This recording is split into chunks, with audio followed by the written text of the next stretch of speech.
amaso yawe atunga kwizera guhesha ubugingo, kwizera kureba ibiri kure ukabisingira, ukabizana, ukabituza mu mutima, ukabyishimira nk'aho ibyo bintu byabaye, ngo babiroraga biri kure bakabyishimira nk'ibyabaye. Haleluya.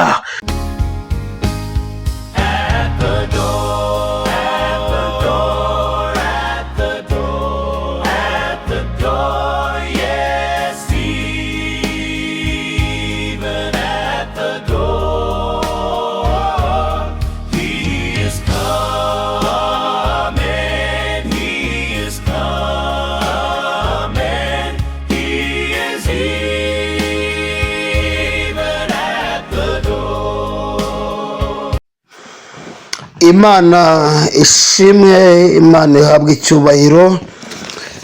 Tugiye kuganira ijambo ry'Imana rifite intego ivuga ngo ibintu bibiri bigaragaza umuntu utakizeye Imana cyangwa utakizera Imana. Imana ishimwe.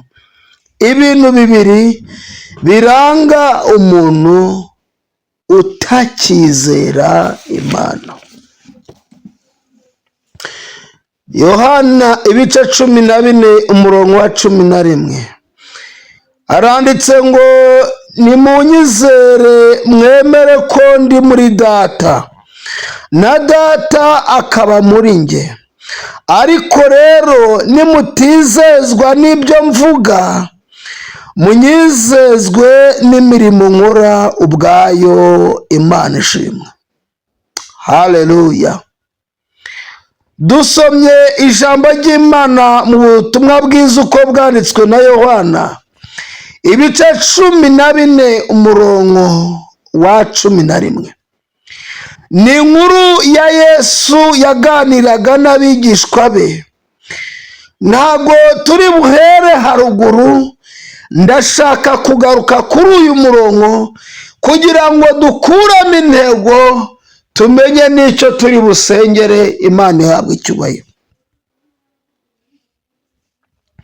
Bibiliya iravuze ngo nimunyizere mwemere ko ndi muri Data. Yesu yabwiye intumwa arazibwira ngo nimunyizere mwemere ko ndi muri Data na Data akaba muri nge, ariko rero nimutizezwa n'ibyo mvuga, munyizezwe n'imirimo nkora. Imana ihabwa icyubahiro. Mu bantu bashakaga imirimo igaragara mu ntumwa za Yesu harimo umugabo witwa Toma. Uyu mugabo ntabwo yapfaga kwemera ibyo bamubwiye atabonye ibimenyetso.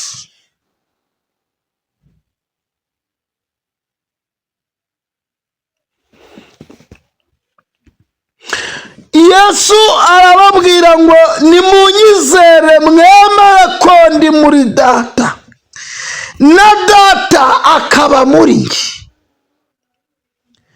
ariko rero nimutizezwa n'ibyo mvuga, munyizezwe n'imirimo nkora. Tugiye kuvuga ku bintu bibiri biranga umuntu watakaje kwizera. Icyambere, umuntu watakaje kwizera ntabwo bakizera ijambo ry'Imana, ntabwo bakizera icyo Imana yavuganye nawe, ahubwo bene uyu muntu watakaje kwizera asigara ashaka ibikorwa gusa, kandi ibyo bikorwa bigakorwa buri munsi uko asenze. Icyo ni ikimenyetso cya mbere kiranga umuntu watakaje kwizera. Imana ishimwe.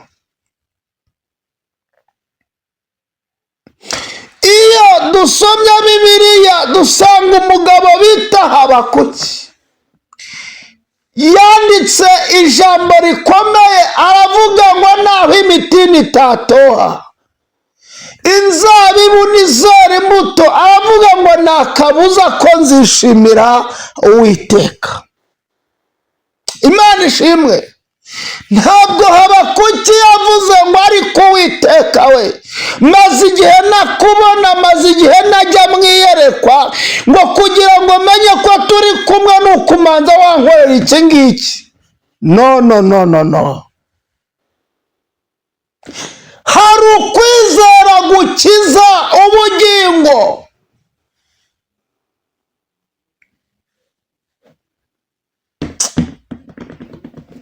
Haleluya. Imana ishimwe, Imana ihabwa icyubahiro.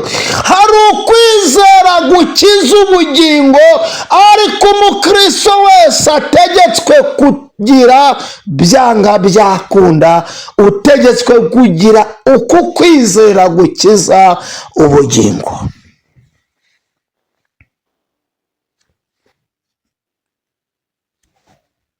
Iyo umuntu yatakaje kwizera gukiza ubugingo,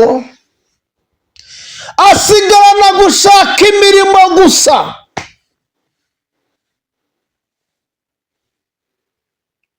Agashaka ibimenyetso n'ibitangaza. Bene uyu muntu usigaranye gushaka ibimenyetso n'ibitangaza, hari ikintu yatakaje cya mbere, aricyo kimusunikira kwakira ibi bitangaza. Ariko wibaze ngo uyu muntu atarakira ibitangaza cyangwa ibimenyetso aba ameze ati? Imana ishimwe. Uyu iyo agiye gusenga umunsi umwe wonyine, Imana ikavugana nawe, abashaka ibimenyetso byerekana ko ari Imana bavuganye nawe.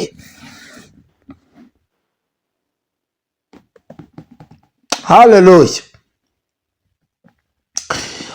Ariko uyu mugabo witwa Habakuki tumubonana ukundi kwizera gutandukanye no gushaka ibimenyetso, aho ushidikanya uvuga ati ni Imana twavuganye cyangwa siyo.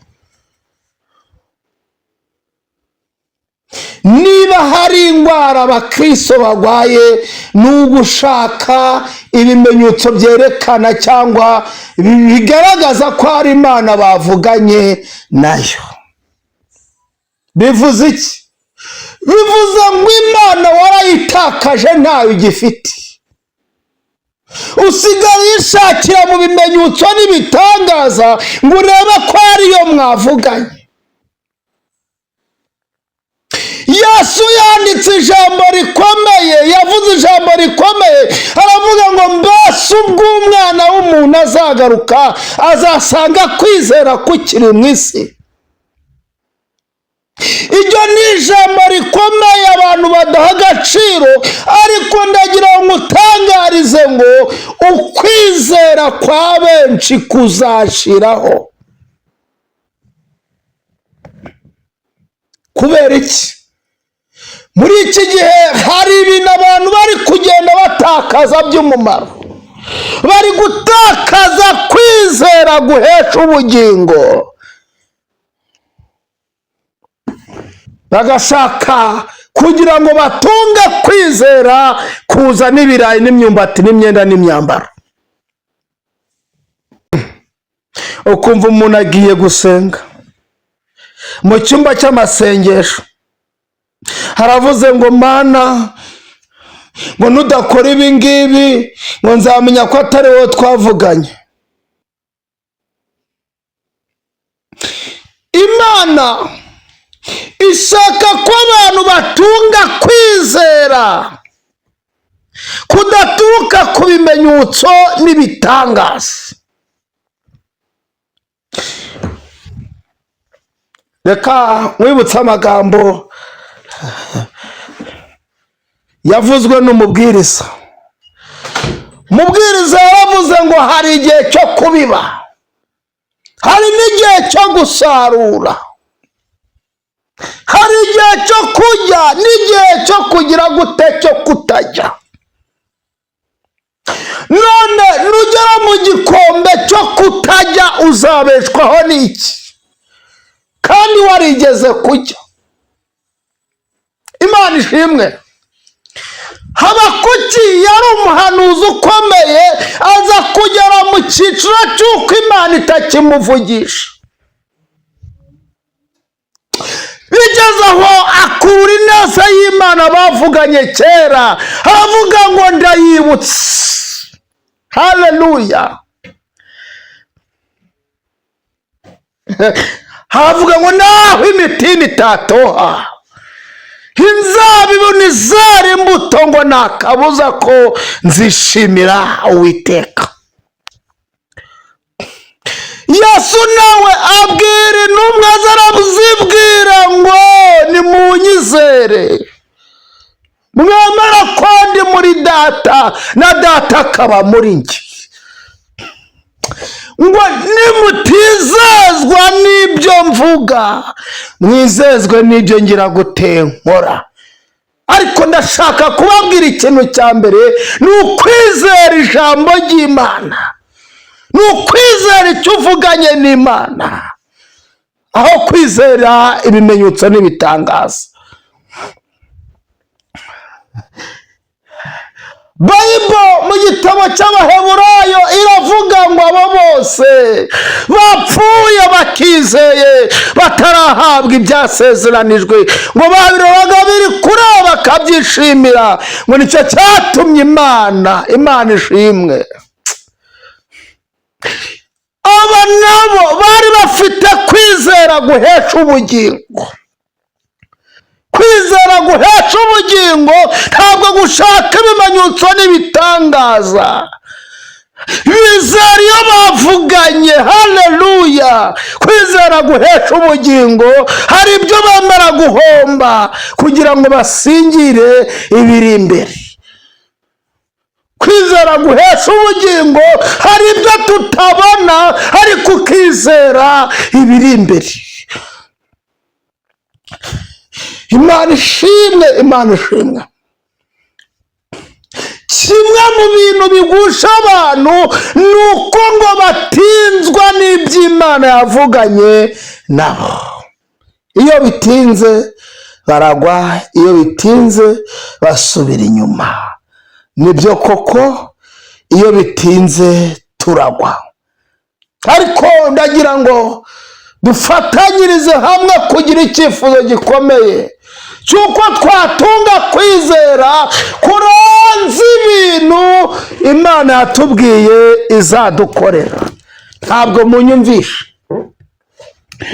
Ugomba gutunga kwizera kurenza ibintu Imana yakubwiye izagukorera. Ugomba gutunga kwizera kurenga imodoka Imana yakubwiye.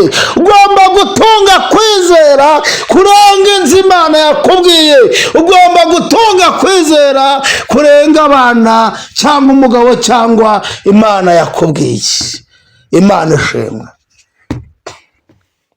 Kwizera k'umukristo guhesha ubugingo ni ukureba inyuma y'ibintu ukabinyuzamo amaso ukabirenga. Imana ishimwe, Imana ihabwe icyubahiro. Tugiye gusenga Imana. Uracyafite kwizera guhesha ubugingo? Mfite ibyiringiro, mfite ubugingo, mfite umugabane mu ijuru. Mfite ibyiringiro, mfite ubugingo, mfite umugabane mu ijuru. Iyo umuririmbyi aririmba indirimbo, ntabwo bagitekereza ibiri mu isi. Aba yamaze kugira ibinata, yasingiye ikindi kirere.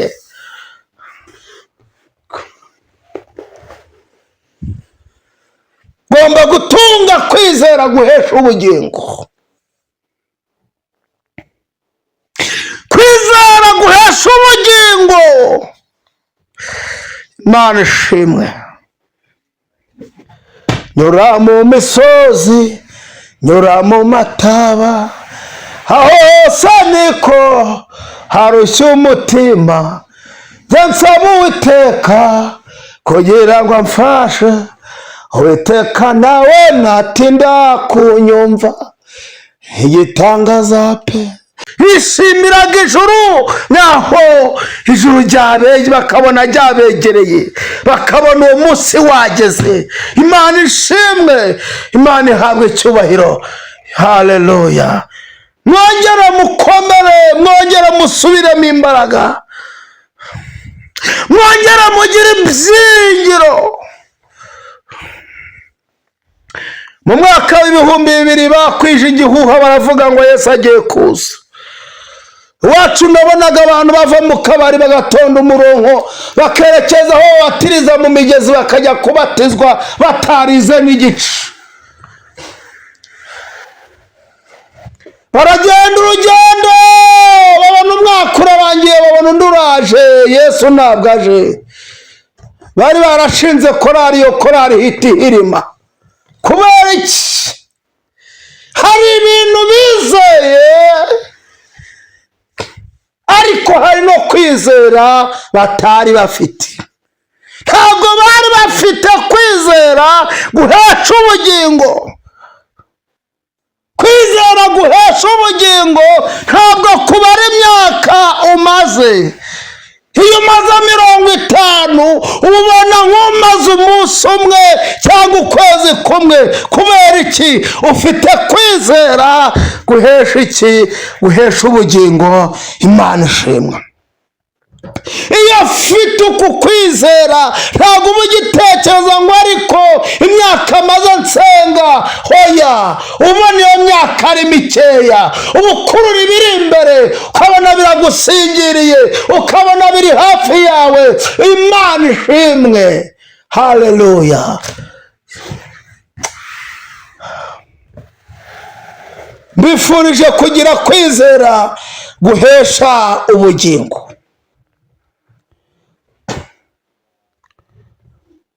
Iyo udafite kwizera gusuzugura iby'isi, ni hahandi ugwa ugasubira inyuma, kubera ko ibyo wiringirwe n'ibyo wabwiwe utabibonye. Zumva abantu benshi bavuga ngo nagiye ahantu barampanurira barambesha, none ibyo bambwiye ntabwo birasohora.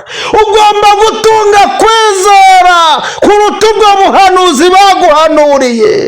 Imana ishimwe. Haleluya. Karirimba ngo naho umutini utatoha. Umukristo agomba kugira uko kwizera. Havuga ngo naho umutini utatoha, kavuga ngo nibyo bamanuriye, ariko niyo bitaba. Imana ishimwe, Imana ihabwe icyubahiro. Kavuga ngo niyo bitaba, niyo bitasohora. Imana ishimwe. Haleluya.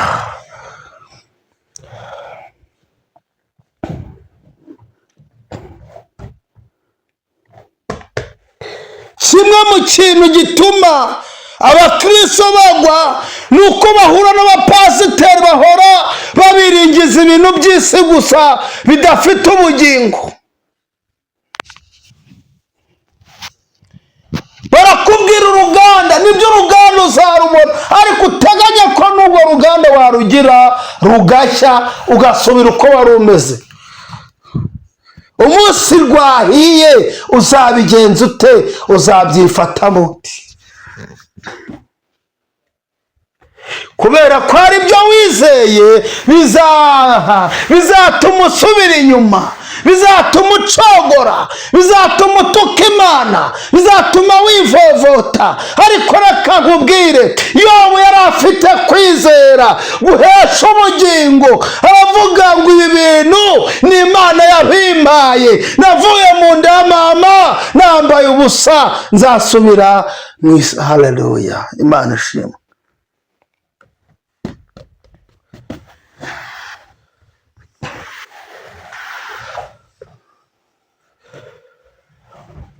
Tugiye gusenga, tugiye kwinginga Imana, tuyibwire ngo Mana duhe kwizera guhesha ubugingo.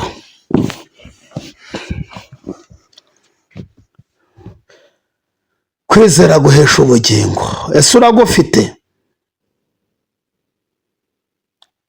Imisengere irakugushije kubera ko kwizera kwawe kurimo kuragarukira hafi, ariko ndagira ngo kwizera kurange ibyo uri kubonesha amaso, usigire ibindi abantu batari kubona, aba ari byo wishimira. Imana ishimwe.